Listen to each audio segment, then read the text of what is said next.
you're looking to dive into topics on how to live a happier, healthier, more fit, and long lifespan, then you've come to the right podcast.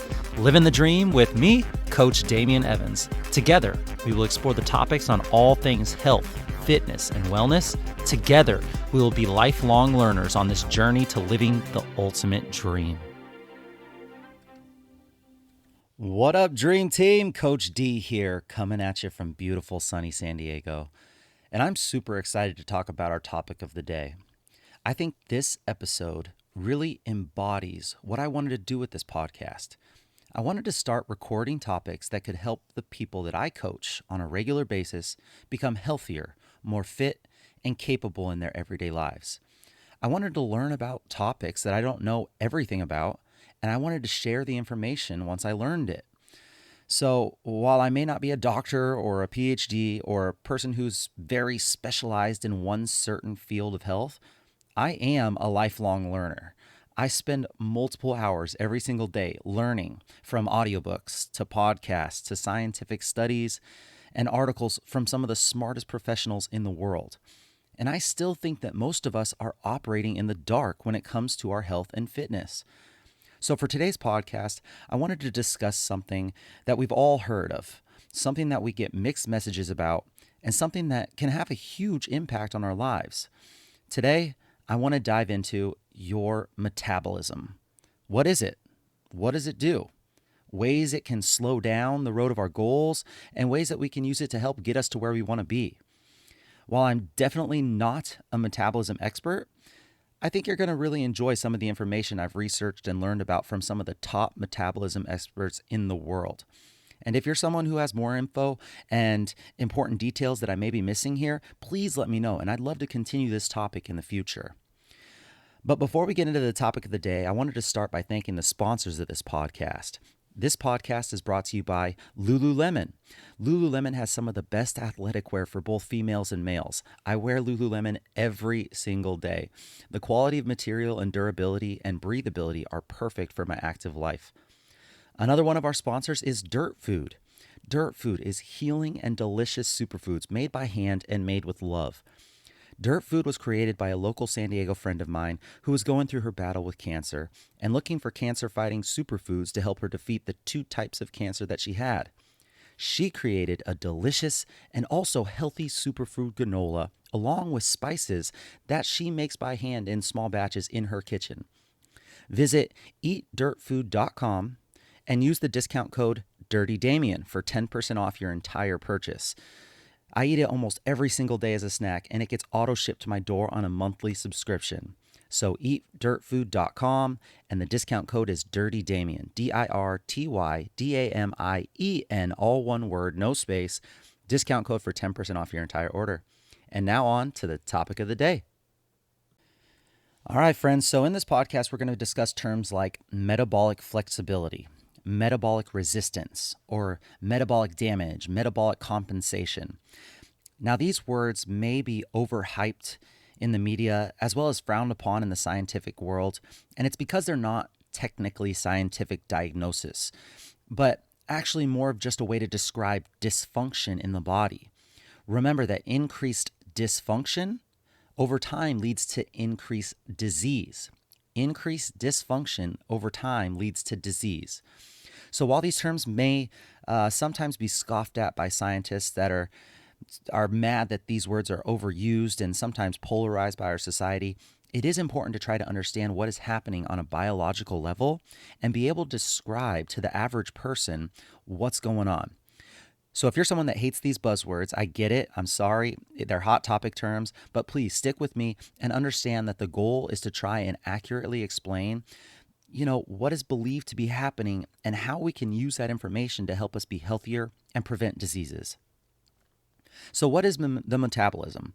Let's talk about this thing called metabolism. If you randomly ask people what metabolism is, you'll learn that it means many different things to many different people. Here's the problem. It's actually truly only one thing. Some people think it's how fast your body burns the fuel in your food, while others might tell you that it's how high your personal energy level is, which are both in a way pretty true. But let's break down the human body really quick. An average human body is made up of 60 to 70% water, somewhere right around in there, 60 to 70% water. After that, the body is made up of about 16% proteins. Proteins, not just in the muscle, but also all the way down on a microscopic level of the things that make up our sodium potassium pumps in the neurons, the hemoglobin in our blood, and even the enzymes driving all chemical reactions occurring in all of the sum of 37 trillion cells in your body. It's happening every second. Lots of proteins, 16% of the body is made up of proteins doing all those processes. And then depending on the person, maybe about 15 to 25% is body fat. And then on top of that, we have 4% of the body made up of minerals like calcium and phosphorus that's in bone, or the iron that's in our blood. And then all the way, the last little bit of our body is made up of about 1% carbohydrates, most of which are either being used up right now as we're sitting here listening to this, or waiting to be used in the form of glycogen. But if you think about it, how did the food that you've eaten just become you? You sure don't look like a turkey sandwich or that Cobb salad that you ate. Instead, our bodies are always acquiring the building blocks that it needs. At the same time, it's burning up fuel that it needs to operate. And then finally, it's going to get rid of all the rest of the stuff that we don't use. We are constantly building and breaking down and burning and changing, and very few things in our body last forever. You are constantly needing to replace dying cells, and as a result, over the course of a full lifetime, you're going to make anywhere between 500 and 1,000 pounds of protein. That's incredible, right? 500 to 1,000 pounds of protein in your lifetime being made. That's like 4 or 5 or more human beings of just protein in a lifetime. And all that protein, all the fats, all the carbs that make us up of who we are, of course, come from the food that we eat. And every living organism needs to be able to take in that food, break it down, and make sure that our bodies do what it needs to do with that food in order for us to survive. And all that activity of breaking down and building up, that requires energy, which also we get from our food. So how do we actually convert what we eat into energy and raw materials? The answer is a nonstop series of reactions that are dedicated to doing two exactly opposite things. You have the catabolic reactions in your body, and you have the anabolic reactions in your body.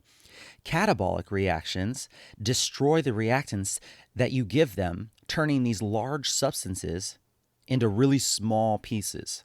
So catabolic destroys and breaks down, and then the other reaction, anabolic, takes those smaller pieces and puts them back together again in a new and bigger product that puts together to make you who you are.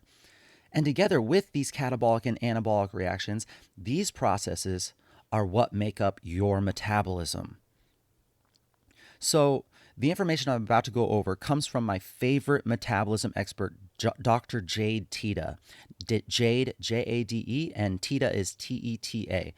I've followed his work for many years, and he does such a great job of breaking down this complex operating system so that the average person can understand. Let's discuss what he calls metabolic flexibility. I want to use an analogy that he uses that really helped me better understand how the metabolism works. So, especially when it comes to your metabolic flexibility, let's think of your metabolism as traffic on the freeway. So your metabolism is traffic on this freeway that we have to drive. Now, you have these fast burning sugars that you eat. We'll call these, the sugars are going to be SUVs on the road. You also have slow burning fat. And the fat, these are the regular old beaters like cars and sedans. So sugars are the SUVs, fats are the regular cars like and sedans. And then you can burn protein, but it can be burned on many different pathways or different lanes. It's a very flexible macronutrient on what it can do in our bodies and how it can be used up. So it's a little more rare to be used up as energy. It's usually used for other things. In fact, protein is a more costly fuel. Our body would really prefer to keep it. We don't really want to give it up. It would be rather used for locomotion. So we would rather store it as muscle if we had it our way. But in this analogy, if we're going to be using it up as energy, protein, we're going to say that they're like bicycles or bird scooters or motorcycles or Ubers. They're super flexible. They can weave in and out of traffic, but if it rains, it becomes more challenging to use, and it has a cost associated with it. So if protein was anything on our freeway, on our highway of this traffic analogy, it's going to be the Ubers, the bird scooters, the motorcycles, the bicycles. You can also burn alcohol and ketones. Alcohol would be, in this analogy, the big rig trucks. They're slow and they get in the way on the highway. So alcohol, big rig, big semi trucks. Now, when people say that they want to quote unquote speed up their metabolism, they actually don't really mean that. You really don't want a fast metabolism. You don't want the Usain Bolt of metabolism. Usain Bolt is extraordinary. He's extraordinary at one thing, and that's sprinting. But you wouldn't want the Usain Bolt of metabolism unless he could juggle swords, lift 1,000 pounds, and jump 10 feet in the air. You don't want a fast metabolism. What you really want is a flexible and adaptive metabolism. This is why it is sometimes hard to lose weight when you exercise, or if you do cold therapy, ice baths, and any other modalities that speed up the metabolism. And it's because it actually sometimes messes with the hormones in the body and pushes back in ways such as making the person increase their feelings of hunger and sabotaging their goals by mentally and physiologically changing the person in that way. Now, obviously, exercise and cold therapy are not bad. I actually love those things. Remember, I've talked about this in the previous podcast. I think they're great. It's just you have to realize what chemical processes occur when you do them, and just be aware of how the body responds. When sugar and fat are ingested, before you can get it into the cells and used as energy, they need to be broken down, right? They can't just go straight to your cells. So glucose, or sugar, and fat are broken down into what's called acetyl-CoA. Acetyl-CoA is what happens when glucose or fat are broken all the way down. Now, once sugar is broken down, it will block the other pathways that like to burn other things like fat, alcohol, protein. So if you're burning nothing but sugar all the time, your freeway will block some of the other fat burning pathways. It will become super efficient at burning sugar. And then in vice versa, if you have always burned fat and that's the one that you're reinforcing, that's the pathway you're reinforcing, it will block the sugar burning pathways. So these energy burning systems of your metabolism have been found to be really bad multitaskers. So if you think of these pathways as highways and you're driving on our analogy of traffic, these converging pathways with all these cars around, the more different types of foods you eat at the same time, the more traffic that is on your highway, especially if you eat something like pasta with cheese and lots of fat. You're going to flood your body with lots of glucose and triglycerides all at the same time, and your body is going to have a harder time being able to process them efficiently because each of them is trying to block the other's reaction. Now, alcohol is notorious for this. Alcohol is the worst because alcohol gets to the pathway faster than sugar or fat will. But remember, alcohol is the big rig trucks, right? So if you drink a lot of alcohol, it's not that it's being burned like sugar. It's because the body sees all this alcohol coming and thinks, oh man, I need to start focusing on my efforts on burning all this alcohol, and forgets about the fat and sugar that we also consume with alcohol. You know, how we get when we like to start to party and our inhibitions go out the window, all those late night burgers or greasy, yummy bar foods start to look so good. Well, the big rigs take up those pathways, and now where's all that other stuff going to go? One of the few things that people miss with metabolic flexibility is that sometimes it's better to exercise just one pathway at a time. This is one of the reasons why the ketogenic diets or the Atkins diets did so well. When you take all the sugar away, it allows the pathway to take a break and focus on only burning the other thing, fat. It's like taking all your distractions away and letting you focus on just one thing and become better at doing that one thing exclusively. So let's take all the SUVs, the sugars off the road for a day. And then also let's take all the big rigs, the alcohol off the road. And now traffic running way more smoothly, right? So there are 4 steps that need to happen in regards to burning this fuel. So if we take this fuel that we're eating, there's actually 4 steps that we need to have in order for it to burn as fuel. First, you have to be able to release energy, which is fat, from the storage depots, which is the fat cells. I'm talking adipose tissue, not necessarily the macronutrient fat that you eat. So the fat in the fat cell, first step is that it needs to get out of that fat cell. This is called lipolysis. Once it's released from the fat cell, it goes right into your bloodstream. It's not burned yet. You have to realize that once that fat leaves the fat cell, it's still in your body. It's not being used as energy yet. So there are a lot of supplements and things out there that claim to be quote unquote fat burners, but actually they only do this first step, which is releasing fat from the fat cell. It doesn't necessarily mean that you're using it up as energy. It could totally get restored as body fat if you don't do anything mechanically to burn it off. Now the fat has to travel from the blood to the cells that's going to burn it. And that's step 2. From that blood, it goes to the cell that's going to burn it. Let's say in this example, it's going to be a muscle cell while we're exercising or moving. We got to get this fat that was in the fat cell out of the cell into the blood. And now it's got to go to the muscle cell that we're going to use it as energy. So step 2 is get to that cell. And step 3 is now it needs to get inside of that muscle cell.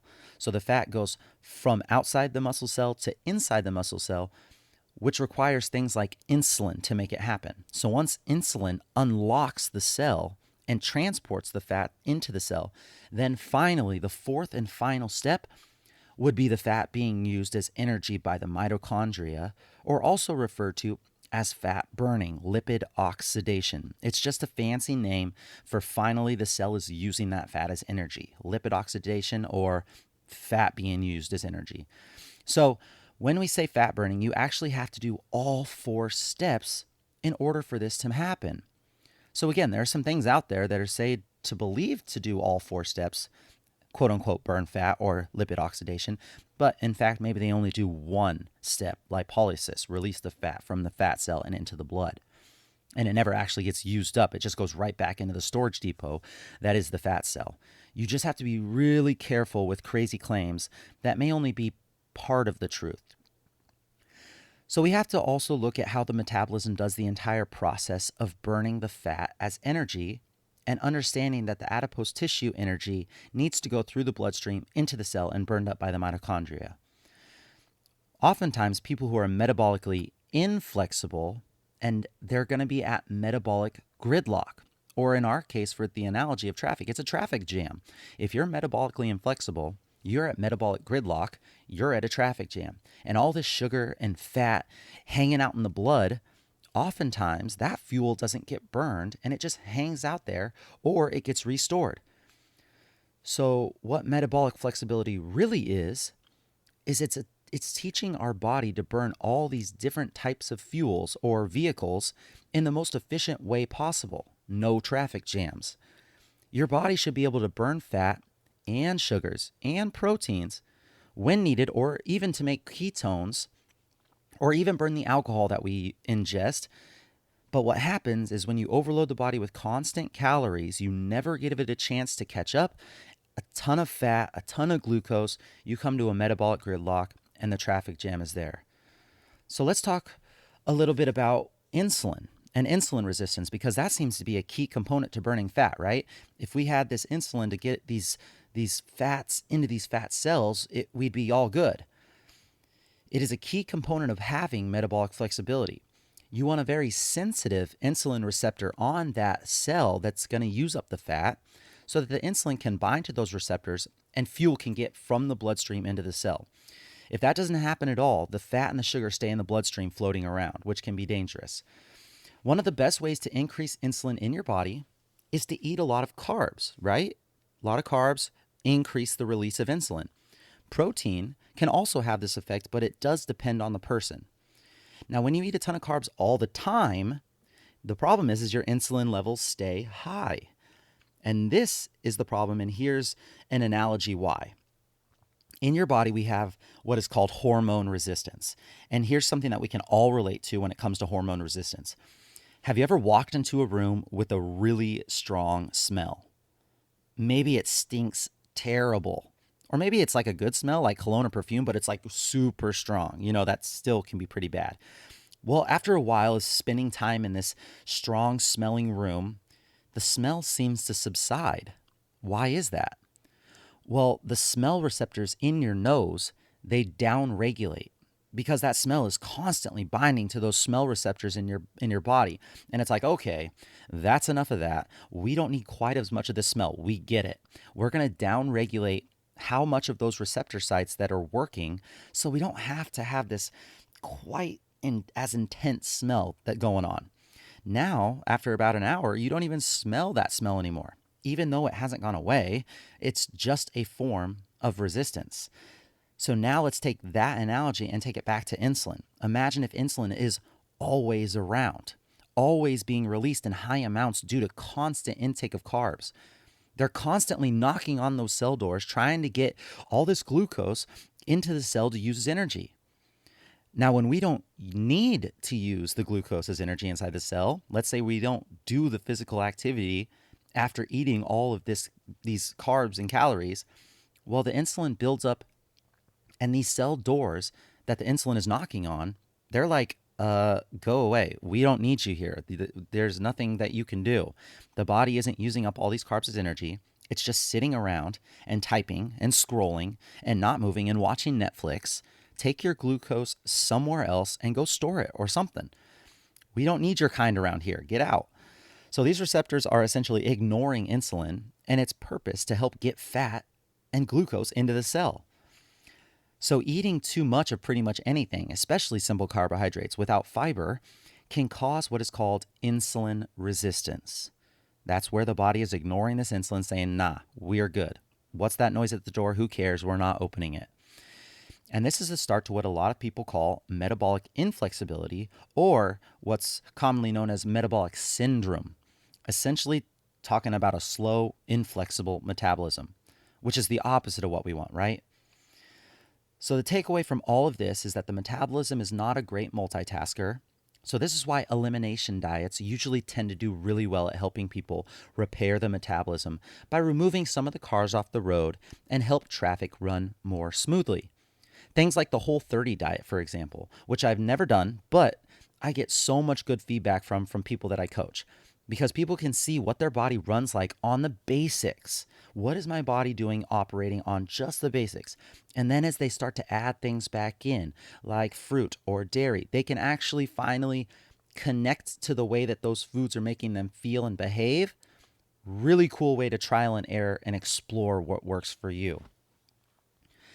So Dr. Jade Teta also recommends some different approaches here.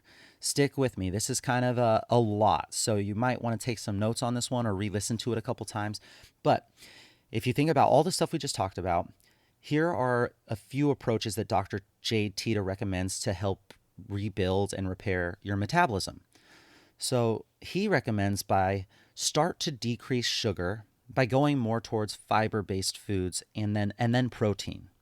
The reason he does this is because a lot of time we start eating differently. The body's going to respond by hormonally making us more hungry. It's going to give us less energy and more cravings. Those three things, the more hungry, less energy, more cravings, that's a terrible combo for someone that's trying to change the way they eat.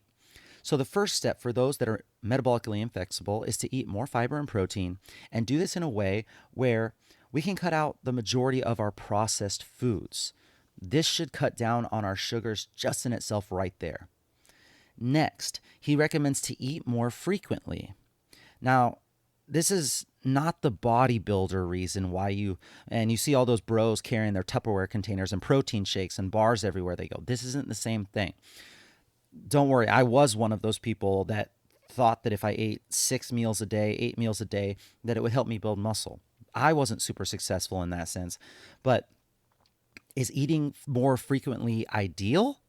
Not really. If we were all hunter gatherers, we could just go cold turkey because we don't know when our next meal was going to be. And maybe it'll take us a while to hunt it and kill it and eat it and all that physical activity that happened while we were trying to get that food.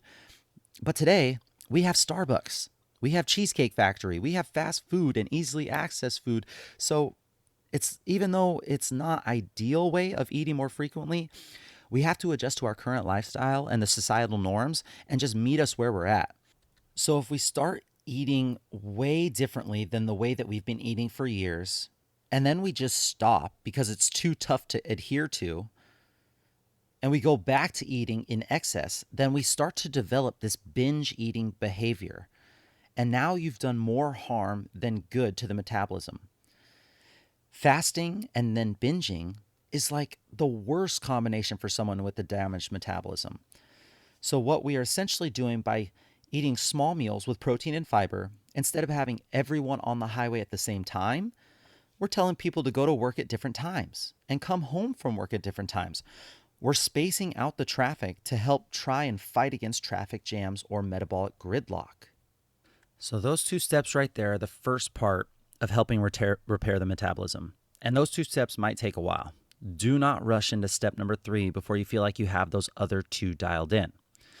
Now, step 3 is to take the same eating pattern. Instead of eating from, let's say, 8 a.m. to 8 p.m., now let's shrink that eating window down to 12 p.m. to 7 p.m. So maybe from a 12-hour eating window into a 7-hour eating window. This right here is going to give us more time without food.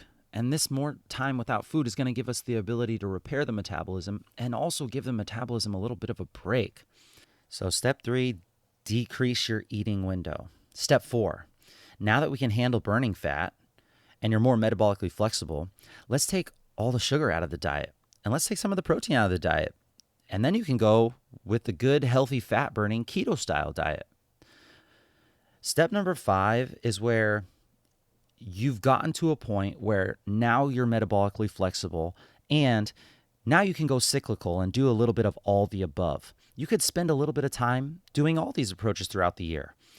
Doing things with your diet that maybe we did when we didn't have food at our fingertips without moving a muscle. For example, winter comes. Maybe during winter you eat less and you exercise less, kind of like the European approach. You're more veganish, more vegetables throughout the winter. And then spring comes, maybe you eat less and you exercise more. So kind of like the bodybuilder approach. You eat more lean meats and proteins and fats. And then summer comes, you eat more, you exercise and move more.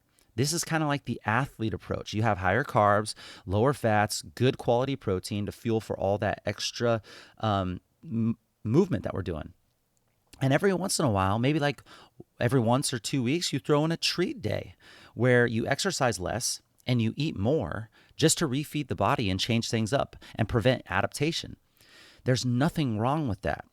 It's only when we start to string together too many of these treat days and too much of the same trash where we start to get in trouble. And then if you ever feel like your gut health is off or if you just need a reset, a good 24-hour fast can definitely be done to reset the system. But this is only if you do it for the right reasons, right? Fasts should never be done to lose weight. They should be done to give your body a break. Allow it to take its resources instead of constantly digesting food, letting the body allocate some of its resources to clearing out dead and damaged cells that could one day lead to cancer. And also allowing your internal pathways or highways to clear up. A fast is not done for weight loss, and it shouldn't be done for weight loss in my opinion. That could lead to some very unhealthy habits. But if you do fast right, fast can have some huge benefits on your health. Maybe we'll go over that in a future podcast. All right, so you can learn how to use Dr. Teta's diet toggles is what they're called. Eat less, exercise more, eat more, exercise less. Those toggles in episode 6 of my podcast. It's called The Pillars of Fat Loss. I talk about that in the nutrition pillar. Or you can search Dr. Jade's podcast called The Next Level Human. And episodes 30 through 33, you'll get a much more scientific and in-depth explanation of what I just went through. So Dr. Jade Teta's podcast is called The Next Level Human. Highly recommend. But you could see how if you have an inflexible metabolism, how switching straight to a keto or straight to a super strict diet could actually have negative effects. How skipping all of those other steps in between could cause some negative issues for the body and how it's trying to adapt. Remember, usually the faster that you do something when it comes to the body, the harder it's going to fight back in the opposite direction. It's trying to adapt to the changes, but it's always trying to maintain homeostasis. So anytime you make a change in the body, such as eat less, exercise more, which is what a huge majority of us do when we're trying to lose body fat. We eat less calories, cut them down a ton, and then we just start working out like a maniac. The body adapts. It adapts fast. Probably within 4 to 14 days, it will adapt, and it's going to push back. It senses this huge stress gap, and it measures the stress disturbance, so it initiates some of its flexibility to get back into balance. So another way to say this is metabolic compensation. When the metabolism compensates, it's time to change your approach around so that you can keep the metabolism responding the way that you want it to respond. This is where you would want to use one of those 4 different diet toggles that Dr. Jade Teta talks about. And you can adjust how much you eat and how much you move to keep the metabolism flexible. Or as we get more advanced, we could even eat intuitively. This is really, really advanced. There's not a whole lot of people that can do it. But one day, your goal is, if you think about the days that you train hard, those are the days that you eat just a little bit more. You got more carbs, more frequent eating. And then the days that you don't train, those are the days that you maybe intermittent fast or focus on fats, or you just have one meal. There are so many different ways to approach this, but it's going to take tons and tons of research on your part. We can also do other things that can cause metabolic inflexibility from the mitochondrial level, and that's chronic long-term stress. If you are chronically stressed, this could cause huge metabolic inflexibility and mitochondrial damage. And of course, the food that we put in our system in the forms of excess carbons or persistent organic environmental pollutants, we could have the pesticide runoffs in our food like glyphosate, things like that. All of those things can cause metabolic inflexibility. So here's where I want to get just a little scientific for a bit. You got to stick with me. I think that if you understand some of the ways that our body burns fuel when it comes to the duration of our activity, we can totally adjust how we eat in order to fuel for the movement that we're about to engage in. We can hit adequate performance in whatever we're doing without over-consuming and without storing food as adipose tissue or body fat. This is super important if we're looking to change our body composition through diet and exercise. So if you want to lose body fat, if you want to tone your muscles, this is super important to understand. It's time to discuss bioenergetics. Bioenergetics, how we produce energy from the food that we eat, and which food choices might be best for your activity level.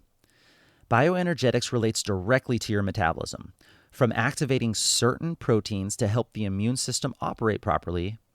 Most people also think that you get energy from coffee or your energy drink, but that's not what I'm talking about here. We produce actual energy by converting the food that we eat into ATP, adenosine triphosphate, ATP, which is also called the energy currency of the body.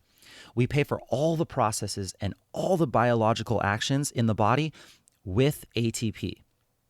The food we eat is broken down into ATP, CO2, water, and even heat is produced in the process of making energy.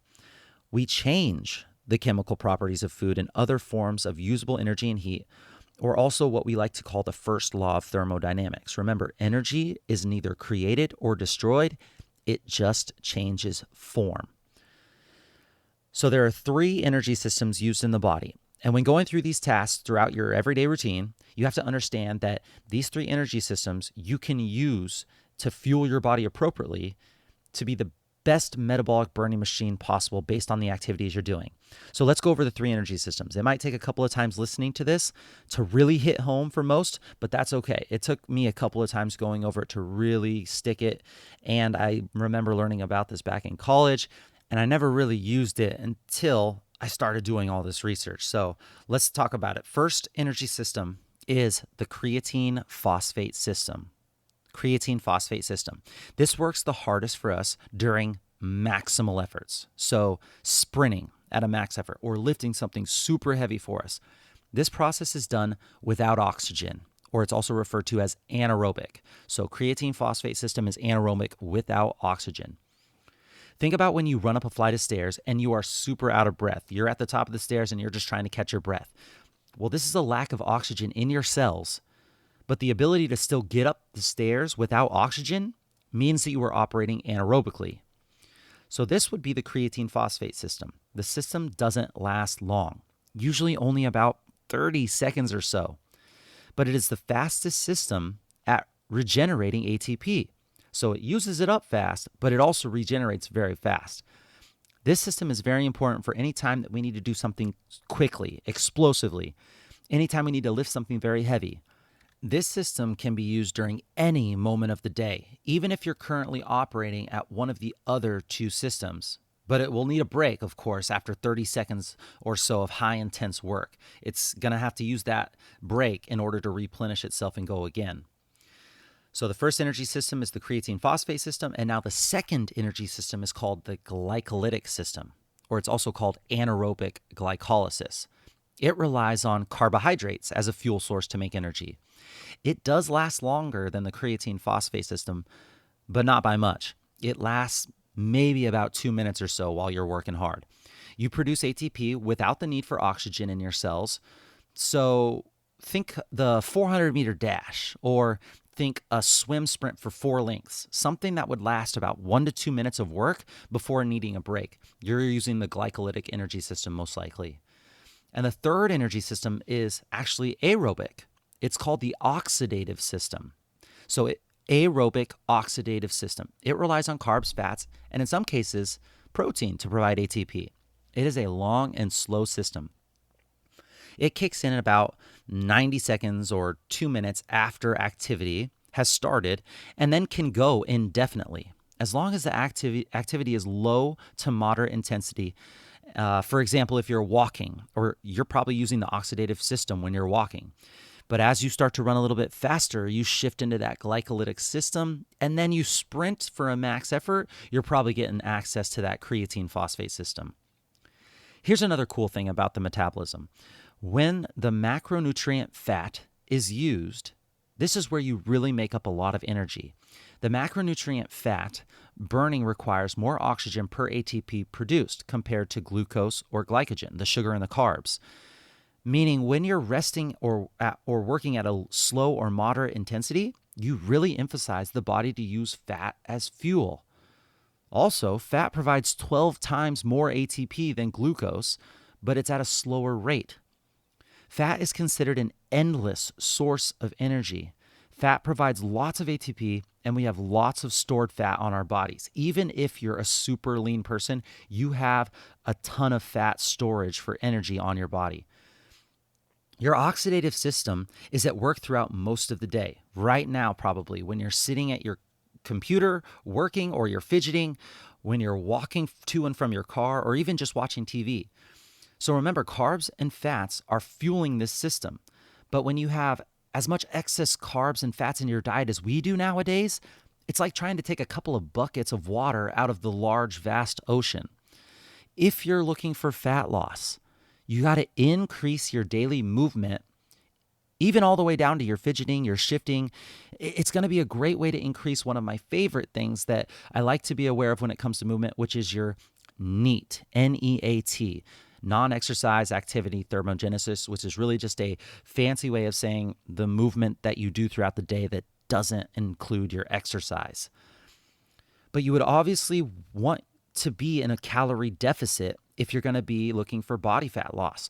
You want to be in this calorie deficit so that when you're doing all this moving, all this NEAT, You can start to pull from your fat stores rather than just trying to catch up with all the food that you're ingesting. And what's super interesting is the more fit you are, the better you are at using fat as a fuel. It's like an upward spiral of success. It's not fair, I know it, but it kind of is, because if you've earned the way to being fit, you're going to be better at using fat as fuel. How encouraging is that? How motivating is that? Also, the more fit you are, the better you are at saving your stored glucose and glycogen for when you actually really need it, like to pick up the intensity of your exercise for harder, intense efforts like lifting weights or sprinting. So this is just one more reason why you should consider adding physical activity to your daily routine along with increasing your daily movement, because it will impact how your body uses fuel depending on the demand. As your exercise and your training increases, you can increase the amount of mitochondria that you have, which is also called mitochondria density. You want mitochondria density. The better you will be at making energy with this mitochondria density. Another benefit is that you can increase the amount of capillaries, which helps your body bring nutrients to muscles and soft tissue. With exercise training, you can also increase the hormones that help with fat breakdown and help initiate fat breakdown. So I'm talking about those 4 steps that we were talking about, not just the one step of releasing the fat from the cell, but you will get better and you will have these increase of hormones that help you do all 4 steps to actually releasing the fat and burning the fat. That's huge, you know? So as you add physical activity, you increase the body's ability to do things that you need to do for body fat loss. Your body can use up many types of fat as energy. It can use the body fat that we have, or adipose tissue. It can use the dietary fat that comes from our foods, or it can even use the fat that we have stored in our muscles. However, what is super interesting is that there's a difference between really fit people and then deconditioned people for how these fats are used. Whereas in the fit people, the fat in the muscle can be used for energy. In deconditioned people, it actually can be used to harm and alter proper cell signaling that should occur during regular biological processes. That's not fair, right? It's the same stuff, but it's being used differently because the fit person has trained their body systems to do it correctly, while the deconditioned person doesn't know how to properly do it. The amount of fat used depends on when did you eat last, when did you exercise last, how fit are you, and what hormones are circulating in their blood. It is a whole systemic thing. It's not just calories in, calories out, move more, eat less. There's so much more to it. Your body is going to use what you eat more of. So if you eat more fat, your body will be using more fat as energy. Being overweight or obese, you will more likely have a higher chance of being metabolically inflexible and have a higher chance of not being able to use this fat as an energy source, as well as someone who is fit and conditioned. So as you can see now that when we're doing low intensity efforts, walking, sedentary activity, watching TV, you won't need many carbs, which is most of us, right? It doesn't make sense metabolically to use them. But when you decide to be physically active and exert yourself to strengthen your heart, lungs, and muscles, then you might be better off eating carbs on those days. So this is where that intuitive eating comes along, of fueling your body for the exercise that you're going to do. This takes a lot of time, a lot of trial and error. It's going to take practice. You're going to fail at some things. You're going to find some aha moments. But in this way, you can take advantage of your metabolism and use the inherent metabolic sources of fuel that is called bioenergetics. You'll be less likely to store your foods as fat, and you'll use your food as fuel. So to recap, if you're sedentary, then the reliance on carbs is very small. For this person, it would make sense to cut back on carbs. But for someone who is quite active and exercises intensely frequently, it would make more sense to intake carbs to fuel for that. We can also think of this as a car with multiple gas tanks. You're a car with multiple gas tanks. You have 3 of them. Tank 1 will be very small, but it will produce ATP very quickly, but will soon run out of fuel.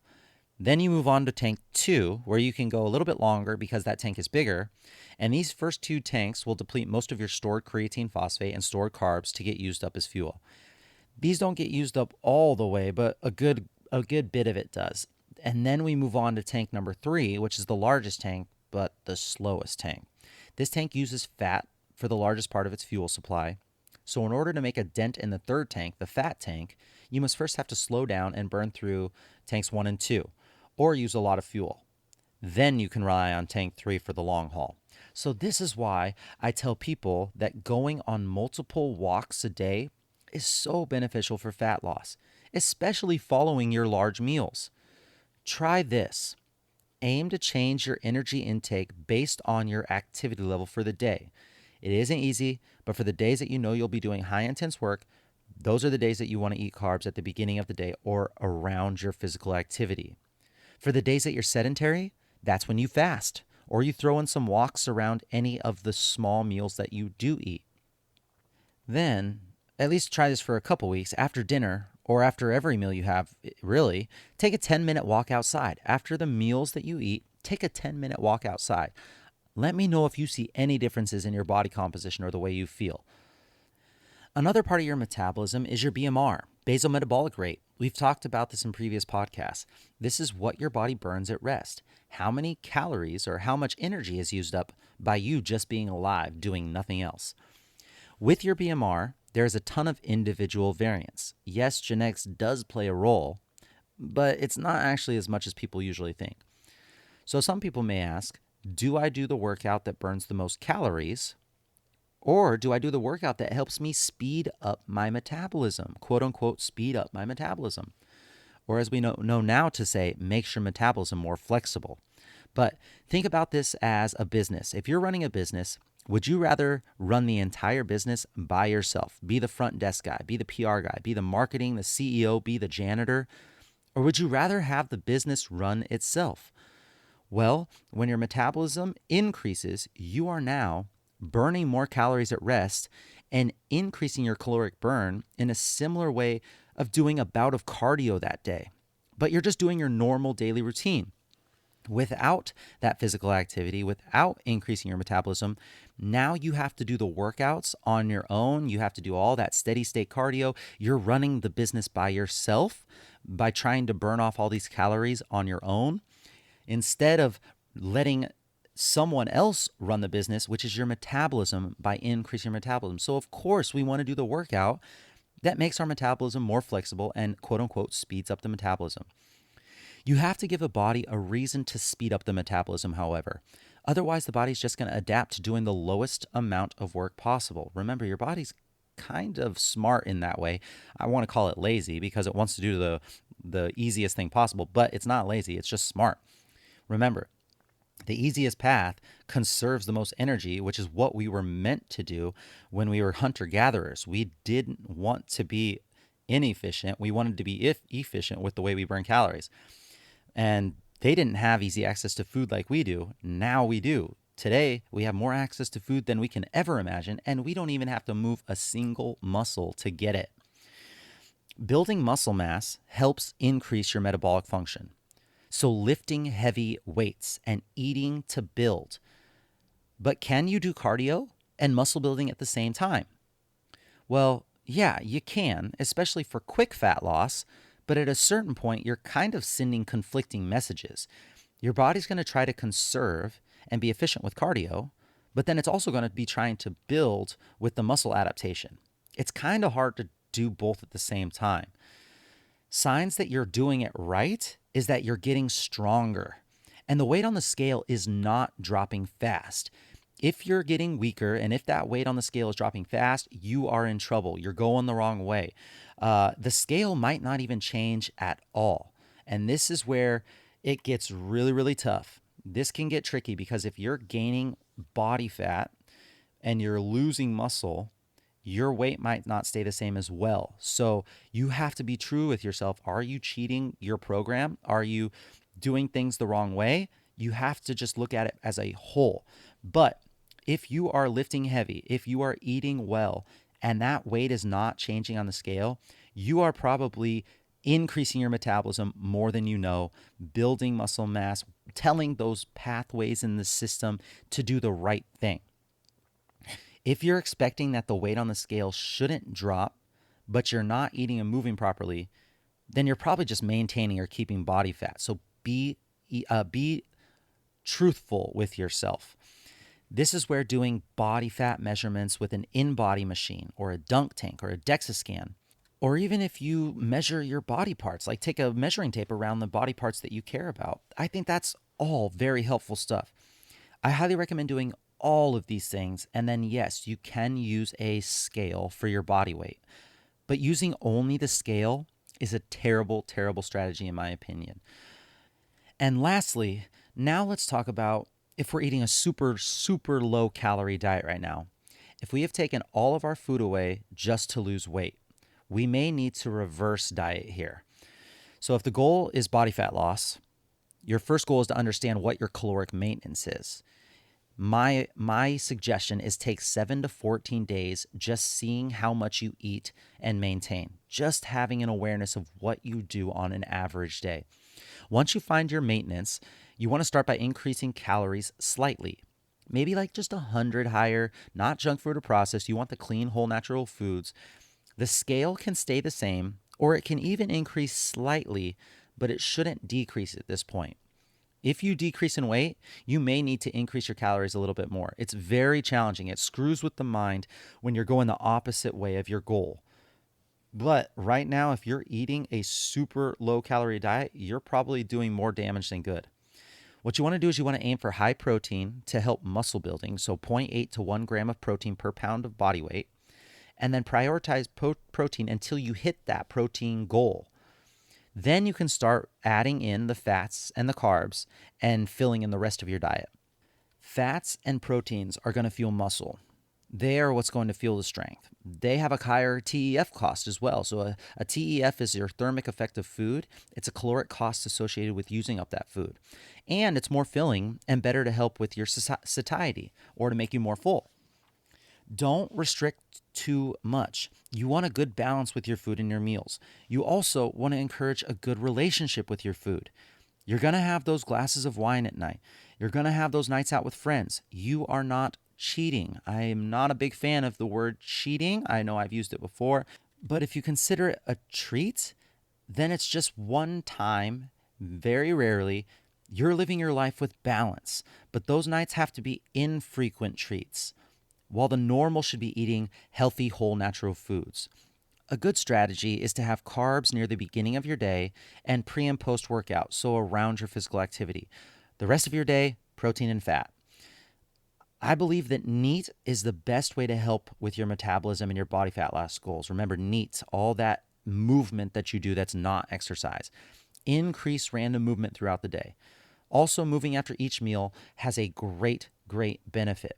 Please try to input this into your daily life.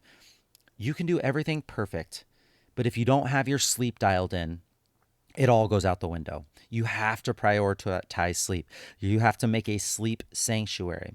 You have to get a sleep routine down.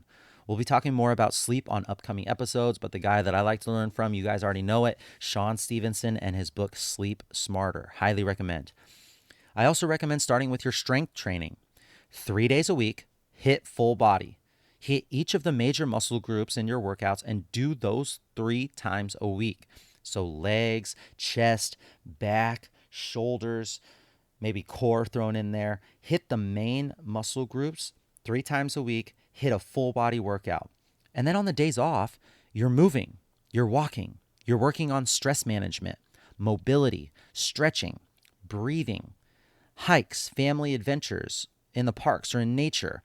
Hit your daily movement of 10 to 12,000 steps a day. Yeah, I know it's a lot. 10 to 12 steps a day. It's a great goal to shoot for. And then eat according to how much you'll be moving.